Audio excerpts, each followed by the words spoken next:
नमस्ते दोस्तों, मनमोहक हिंदी कहानियाँ चैनल में आप सभी का स्वागत है। आज की हमारी कहानी है थोथी और खोखली मान्यताओं का बोझ। आपको हमारी कहानी पसंद आती है तो वीडियो को लाइक और चैनल को सब्सक्राइब जरूर कीजिएगा। जो लोग शर्मो हया को लड़की का गहना बताते हैं, वही लोग आज लड़की को बेशर्मी का पाठ पढ़ा रहे हैं।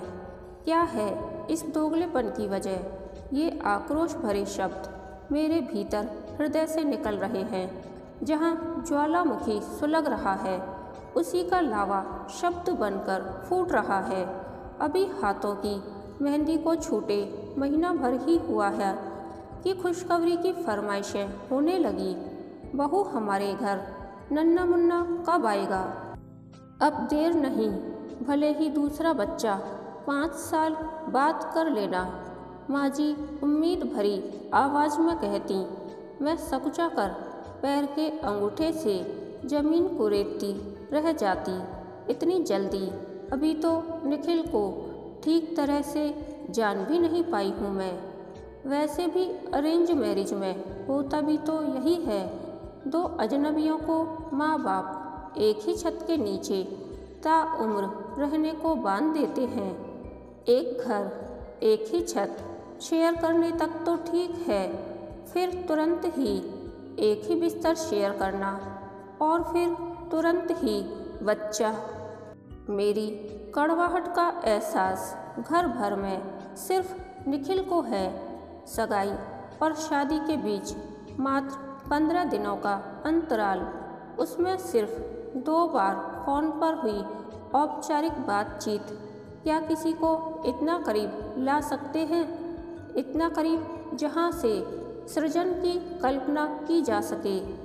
यूं भी मैं विवाह पूर्व इसी रिश्ते से भयभीत रहती थी, क्योंकि बेहद संकोची स्वभाव किसी के इस तरह अंतरंग होने की कल्पना भर से ही सिहर उठता था। किंतु मेरी किस्मत अच्छी निकली। विवाह की पहली रात ही अपनी समझदारी का परिचय देते हुए कहा था निखिल ने, मैं तुम्हारे डर से वाकिफ़ हूँ। पहले तुमसे दोस्ती करना चाहता हूँ, क्योंकि मैं जानता हूँ तुम बचपन से ही लड़कों से दूर रही हो। इसलिए सामाजिक मान्यताओं पर मत जाना।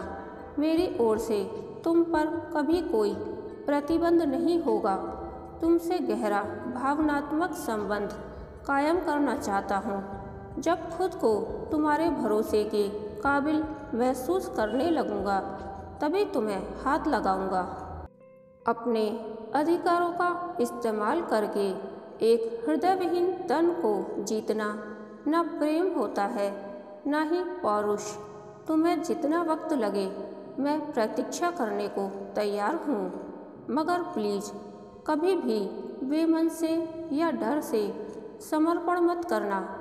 आशा, मैं तुम्हारे सच्चे प्रेम का इच्छुक हूँ। मन की दहलीज पार किए बिना मैं कोई दूसरा रिश्ता कायम नहीं करना चाहता।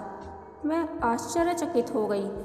भाभी, दीदी और सहेलियों ने जो पति के बारे में समझाया था, उससे सर्वथा अलग और मेरे मन के व्यक्ति से मेल खाता पति पाकर मैं धन्य हो गई।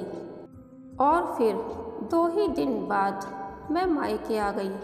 यहाँ भी ससुराल से संबंधित प्रश्नों में पहला प्रश्न यही होता, पति कैसे हैं? मैं आशय समझकर जानबूझकर रहस्यमयी मुस्कान फेंक देती। जानती थी ये फलसफा किसी के गले नहीं उतरेगा कि हृदय विहीन तन के नहीं, हृदय युक्त बल्कि प्रेम युक्त समर्पण के इच्छुक हैं पतिदेव। 2-4 दिन बीते ही थे कि पापा के मुंह से निकल पड़ा, अब तो मुझे भी नाना जी पुकारने वाला कोई जल्दी ही आए भगवान। मैं सोचती रह जाती, लड़की को कुंवारेपन में 7 तालों में बंद रखने वाले माता पिता शादी होते ही ये कैसी मानसिकता ओढ़ लेते हैं, जहाँ पहले किसी लड़के से बात तक करना नागवार गुजरता था, वही अब किसी लड़के के साथ इतनी घनिष्ठता की कामना करना सिर्फ इसलिए कि उस लड़के ने 7 फेरे लिए हैं उस लड़की से। क्या 7 फेरे ही किसी शर्मीली लड़की की शर्मो हया के 7 द्वार खोलने के लिए काफ़ी होते हैं और किसी अनजान पति नामक व्यक्ति को अपनाने की शक्ति प्रदान करते हैं। मैं जब तक अपनी भड़ास डायरी में निकालती रहती, चाहे पूरी दुनिया मुझे अजीब समझे, मगर निखिल की नज़रों में मैं सही थी और वह मुझे तथा मेरी भावनाओं को पूरा सम्मान देते थे। मुझे मेरे खोल से बाहर निकालने के लिए निखिल बहुत प्रयास कर रहे थे। धीरे धीरे मुझे बहुत अच्छा महसूस होने लगा। उनके सानिध्य में खुद को निश्चिंत और सुरक्षित महसूस करती थी। उनमें मेरे प्रति किसी प्रकार के उतावलेपन को न पाकर मैं इतनी प्रसन्न हो जाती कि बस लिख बैठती। अभी भी दुनिया में ऐसे लोग बाकी हैं जो रिश्तों को ढोते या निभाते नहीं, बल्कि जीते हैं अपनी शर्तों पर और अपने तरीके से। मैं अब निखिल के साथ बहुत खुश रहने लगी थी। अभी मैं वहाँ रमने ही लगी थी कि माँ का मनुहार भरा आमंत्रण आ गया। 3 महीने हो चुके हैं विवाह हुए। एक बार आकर मिल जा बेटी, तुझे देखे बिना मन बेचैन हो रहा है। माँ के आग्रह और प्रेम ने मेरे मन में भी जाने की इच्छा पैदा कर दी, मगर निखिल का उदास चेहरा भी बार बार घूम रहा था आँखों के आगे। अब भावनात्मक लगाव की नींव पड़ चुकी थी। दोनों के हृदय धरा पर उससे दूर जाने का मन नहीं हो रहा था और मेरे जाने के नाम पर उसकी उदास आँखें जैसे कह रही हों, कैसे गुजरेगा तुम्हें देखे बिना 1 हफ्ता। शारीरिक प्रेम से पहले जिस प्रेम की कामना मैंने सच्चे हृदय से की थी, वो हमारे बीच कायम हो चुका था और मन के तारों का जुड़ाव मैं साफ महसूस कर रही थी। तो यूँ कोई अच्छा लगते लगते इस कदर भा जाता है कि उससे बेइंतहा प्यार हो जाता है और उसका साथ अनिवार्य लगने लगता है। अब मेरी डायरी में इन सब बातों का समावेश होने लगा। खैर, हफ्ता भर की इजाज़त ले माँ से मिलने आ पहुँची। शाम को चाय और पकड़ों के बीच माँ पूछ बैठी, बेटा 3 महीने हो गए विवाह को, कोई नई खबर? मेरा मन जरा खिन्न हो गया। क्यों माँ, शादी होते ही यही पहली उम्मीद लगाकर बैठना उचित है? या ये सब नहीं पूछोगी हम दोनों कैसे हैं, आपस में मेल जोल कैसा है, वगैरह वगैरह। इस पर माँ हंस पड़ी। तुझे देखते ही समझ में आ गया कि तू सुखी है वहाँ पर, फिर और क्या पूछूं? और शादी ब्याह का मतलब ही क्या है? वंश बेल आगे बढ़ाने के लिए ही तो माता पिता बेटे का विवाह करते हैं। ये अरमान तेरे सास ससुर के मन में भी तो होगा। वैसे तेरे मन में क्या चल रहा है?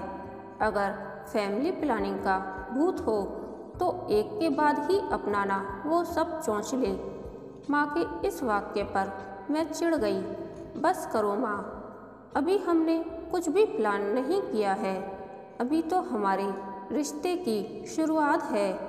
कहते कहते मैं रुक गई तो माँ की सशंकित नज़रों को भांप कर भाभी मुझे ठेलते हुए कमरे में ले गई और कोने में ले जाकर पूछा, सच बताना दीदी, अभी तक? मेरे इनकार में सिर हिलाने पर वो लगभग बदहवास होकर कहने लगी, क्या? मगर क्यों? क्या ये शादी उनकी मर्जी से नहीं हुई? क्या आप उन्हें पसंद नहीं? मैं अवाक रह गई। ये सब आप क्या समझ रही हैं भाभी?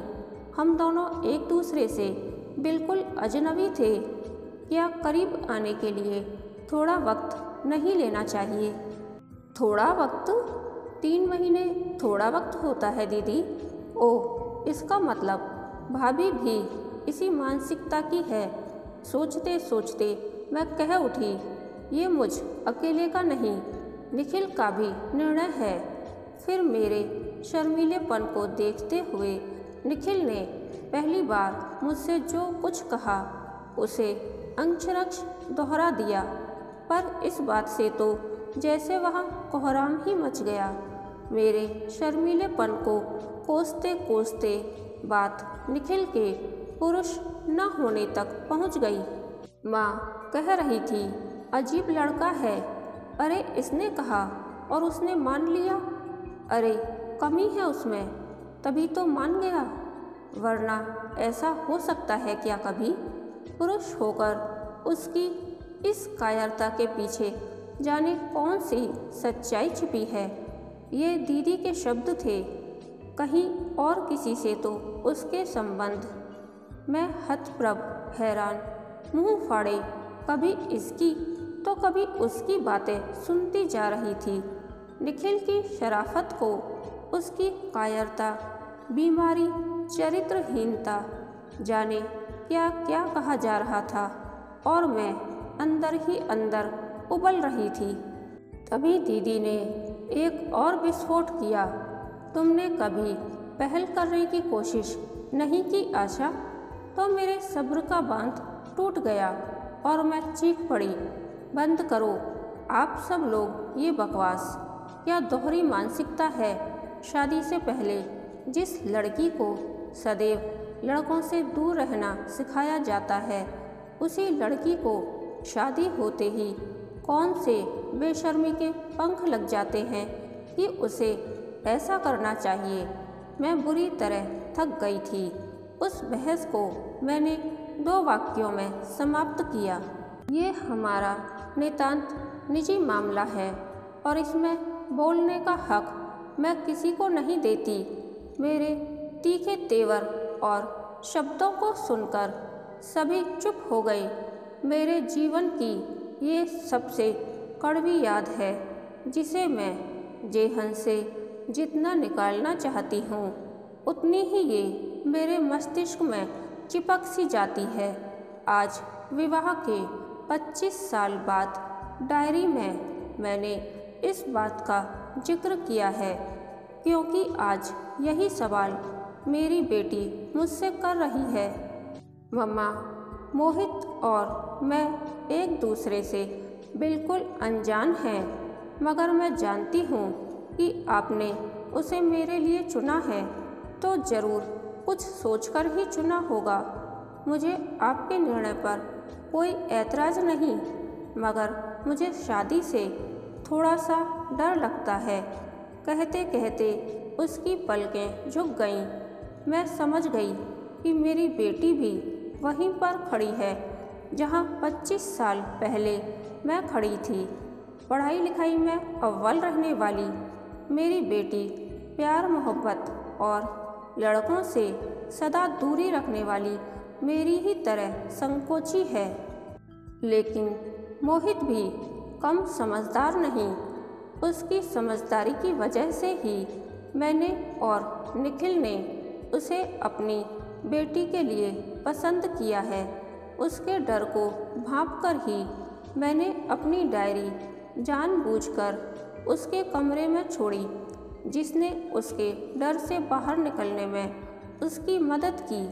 और एक बार निखिल ने भी खुलकर मोहित से बात की। मेरी बेटी को भी सच्चे प्यार का सुख मिले, थोथी और खोखली मान्यताओं का बोझ नहीं। ये सब सोचते हुए मैं मन ही मन मुस्कुरा उठी।